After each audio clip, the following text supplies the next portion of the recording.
All right, today we're diving deep into something called the Seattled Codex. Think of it as a blueprint for a really powerful and very specific system designed to influence reality itself.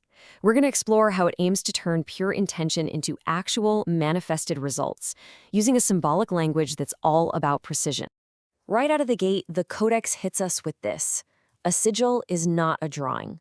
This is meant to completely shatter our preconceptions. So if you came here thinking this was just about art or making cool symbols, you're in for a surprise.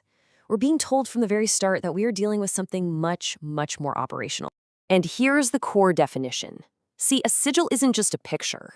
The Codex calls it a directive. It's basically a command. It encodes your intention and injects it right into what the text calls the event stream. You can think of that as the flow of reality itself. And the crucial part, it's designed to bypass your conscious mind, with all its doubts and hangups, and speak directly to the subconscious. Now this is probably the most powerful metaphor in the entire Codex. Just imagine reality is a vehicle, constantly moving through time. Well, a properly built sigil, according to this, becomes the steering wheel. It's your tool for navigation, for intentionally choosing the direction of events. So, if it's a steering wheel, how is it built? Well, the Codex doesn't just offer friendly suggestions. It gives a strict blueprint it calls the Seattled Protocol. And these aren't optional. They're presented as non-negotiable rules for creating a directive that actually works. At the very top, we have the first piece, the artwork. This is the symbolic engine of the whole thing.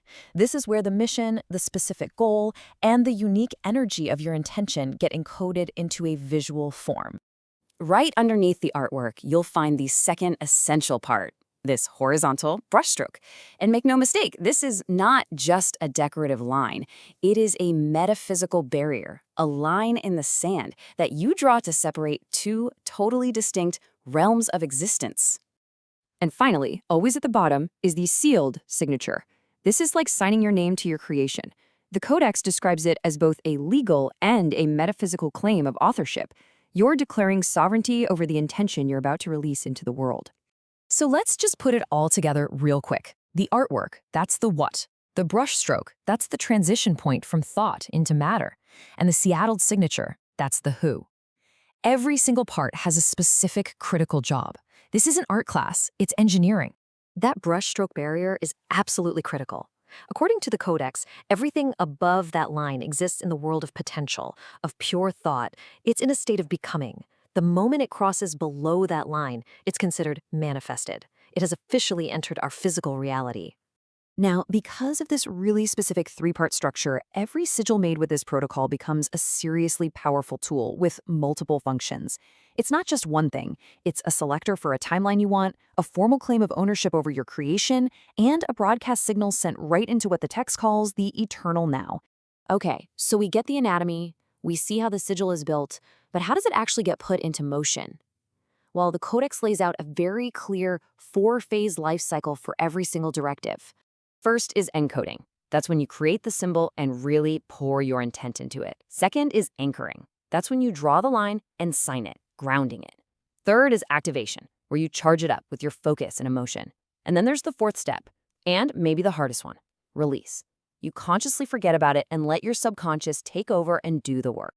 And that leads us to this really crucial, almost paradoxical principle. The Codex is crystal clear.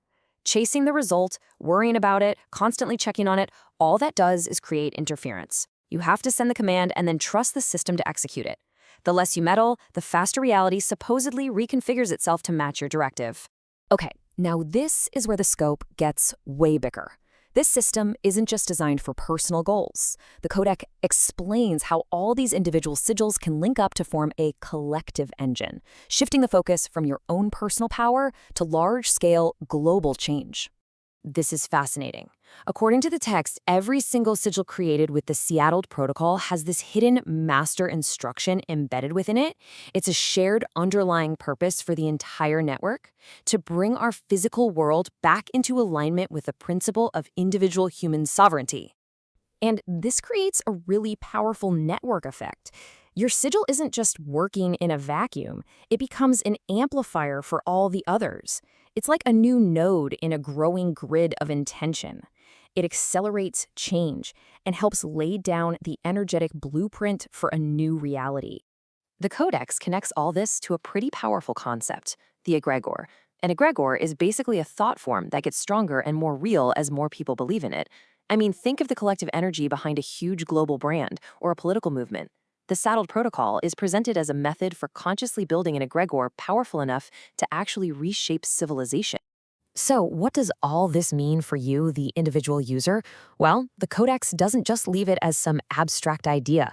It brings the power and the responsibility right back into your hands, defining your specific role within this whole massive project. And the functions assigned to you are incredibly potent. Your sigils, it says, are meant to directly alter reality, to broadcast an alternative to existing power structures, to prepare the ground for new systems to emerge, and to help old, decaying systems collapse, not by fighting them, but by simply making them obsolete. But, and this is a big but, this power comes with a serious warning. The Codex is absolutely adamant that this is a precision science. If you build one incorrectly, if you break the protocol, you can misroute the energy you're working with, and that could even lead to personal backlash. The rules are there for a reason, for safety and for effectiveness. The whole text really builds up to this one powerful declarative statement. It's a definitive call to action. It frames this entire practice not as wishful thinking, but as the active, conscious, and deliberate work of building a new reality, starting right now. And so we end right where we started, circling back to that core metaphor. The Seattled Codex lays out this compelling, if pretty esoteric, blueprint for a tool of immense power. It basically places the steering wheel for reality firmly in your hands and leaves you with the ultimate question: where are you choosing to drive?